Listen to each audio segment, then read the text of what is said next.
అండి తోటకూర పెసరపప్పు ఫ్రై ఎలా ఎంత బాగుందో చపాతీలోకి బాగుంటుందని ఇలా ఫ్రై చేసాం. వేడి వేడి చపాతీ, వేడి వేడి కర్రీ, సూపర్ ఉంది. హాయ్ అండి, పెసరపప్పు తోటకూర వండాలని ప్రిపేర్ చేసి పెట్టాను. ముందుగా తోటకూరను సన్నగా తురిమేసి కడిగి పక్కన పెట్టుకున్నాను. దానికోసం ఆనియన్స్, పచ్చిమిర్చి కోసాను. 10 నిమిషాల ముందే పెసరపప్పు నానబెట్టాను. ఇప్పుడు ఎలా చేయాలో పోపు గింజలు కొన్ని, పచ్చిమిర్చి ఆనియన్ సారీ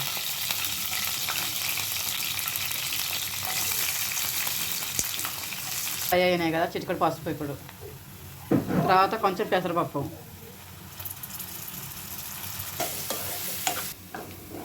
ఒక స్పూన్ అల్లం, స్పూన్ ఉప్పు, రుచికి సరిపడా. ఈ ఆకుకూరలు కదా, దానికి తగ్గట్టు కొంచెమే సాల్ట్ వేసుకుంటేనే బాగుంటుంది. గోల్డెన్ బ్రౌన్ కలర్గా వచ్చింది కదా, ఇప్పుడు తోటకూర వేసుకుందాం. ఓకే,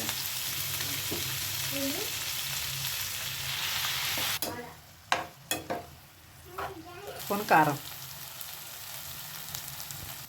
చూసారా కదా ఫ్రెండ్స్, అయిపోయింది. ఇప్పుడు ఎంత కలర్ఫుల్గా ఉందో. కొయ్యడమే కొంచెం లేట్ అవుతుంది కానీ అవ్వడం మాత్రం 10 నిమిషాలు అయిపోయింది. నచ్చితే లైక్ చేయండి ఫ్రెండ్స్. Thank you.